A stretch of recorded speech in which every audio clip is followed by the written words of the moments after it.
पीले दांत वाली बहू। रंजना कभी ब्रश नहीं करती थी।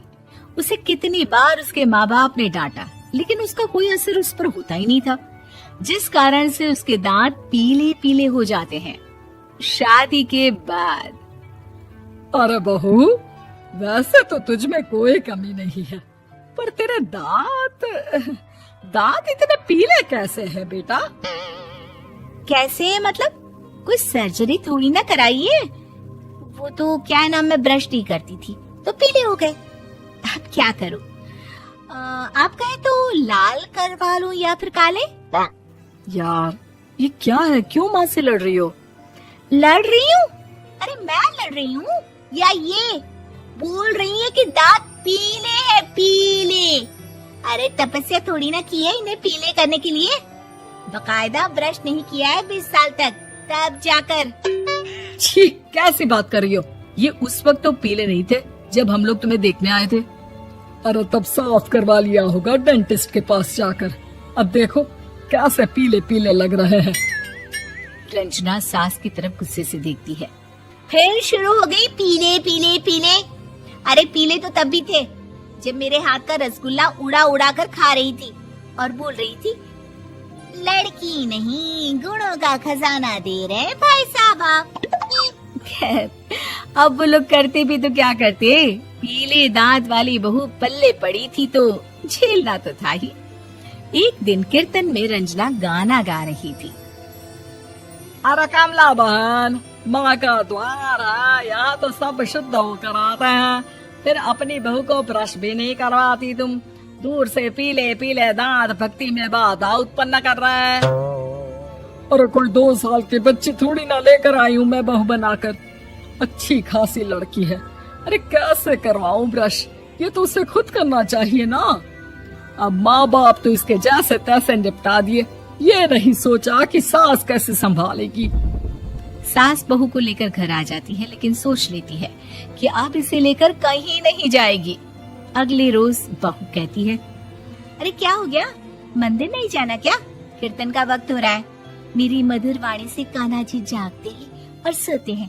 आप तो जानती है ना उनकी भक्ति में कितना मन लगता है मेरा। वो क्या है ना, तबीयत ठीक नहीं लग रही है मेरी, आराम करूंगी मैं। तबीयत ठीक नहीं लग रही?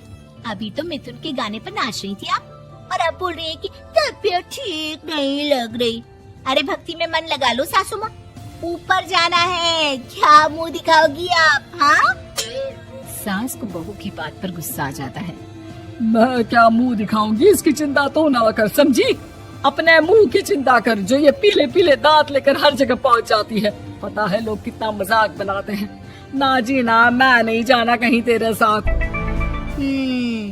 तो ये बात है, कोई ना, मत जाओ, मैं अपने कमरे में ही बैठकर भक्ति कर लूंगी। ऊपर वाला दांत थोड़ी ना देखता है, मन देखता है, भावना देखता है। और अरे बस बस, तू सब कुछ दिखा, बस ये सफेद चमकदार दांत ना दिखाना किसी को, है? जा यहाँ से। बहू को सास की बात का कोई फर्क नहीं पड़ता, वो तो जैसी थी वैसी ही रह जाती है। सुबह नहाकर किचन में खाना बनाना, फिर खाना खाना, कीर्तन भजन करना और सो जाना। एक दिन, माँ जी मैं सहेली के घर जा रही हूँ, शाम को लेट आऊंगी। हाँ हाँ, तो जाना, मैंने कौन सा तेरी आरती करनी है घर पर बैठकर। रंजना सहेली के घर जाती है, जहाँ वो पार्टी में जाने की तैयारी कर रही होती है। अरे शिखा, कहाँ जाने की तैयारी कर रही है? मैं गलत वक्त पर आ गई क्या? अरे नहीं यार, उल्टा सही वक्त पर आई है। मैंने ये साड़ी और ज्वेलरी निकाली है यार, शाम को इनके ऑफिस की एक पार्टी में जाना है। बताना कैसा लग रहा है ये सब? नहीं यार, इस ड्रेस के साथ तो वो वाली ज्वेलरी अच्छी लगेगी। हाँ हाँ सही बोल रही है, मैंने ध्यान ही नहीं दिया। वैसे तो हमेशा से मस्त फैशन सेंस रखती है। तो बड़ा जाती होगी ना पति के साथ पार्टी में। रंजना कुछ नहीं बोलती, बस सोचती है कि यार काश ये बात सही हो जाती, पर मैं क्यों नहीं जाती पार्टी में? क्या इन लोगों की कोई पार्टी होती नहीं होगी? रंजना घर आती है और रात में पति से सवाल करती है, एक बात बताइए, आप मुझे किसी पार्टी में क्यों नहीं ले जाते? क्या आपके यहाँ ऑफिस में पार्टी नहीं होती? पति बेचारा क्या कहता कि दांत पीले हैं तुम्हारे इसलिए। अरे कोई पार्टी होती नहीं हम लोगों के ऑफिस में, तो कहाँ से लेकर जाऊं? और मार्केट, मॉल, कहीं वीकेंड घूमना, कहीं तो। अरे यार सारे हफ्ते में एक छुट्टी मिलती है, तो सोचता हूँ कि आराम ही कर लूं। क्यों?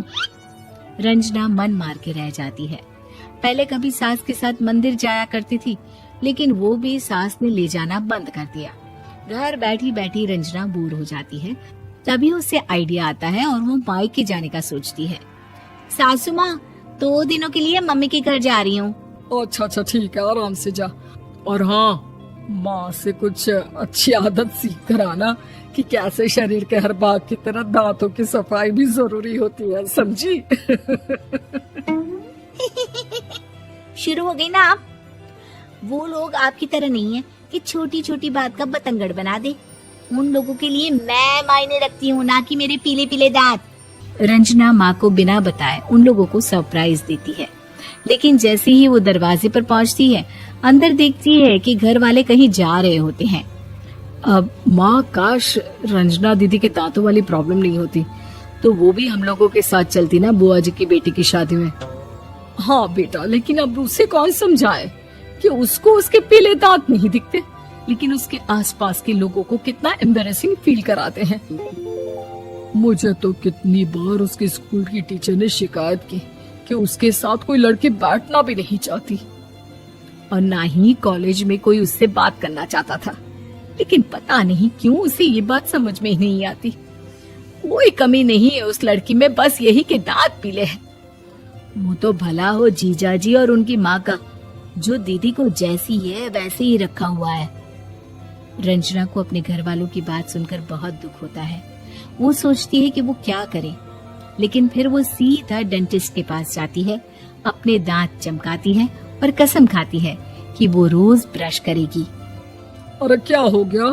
तुम तो 2 दिनों के लिए गई थी ना, पर कोई ना, अच्छा है, चलो आ गई तो। रंजना सास के सामने आकर खड़ी हो जाती है और पूरी स्माइल करती है, उसके चमकदार दांतों को दिखाती हुई। हैं? चले मंदिर। माँ, मुझे माफ कर दीजिए, मैंने आप लोगों को बहुत एम्बैरेसिंग फील करवाया। मैं आज से रोज ब्रश करूंगी।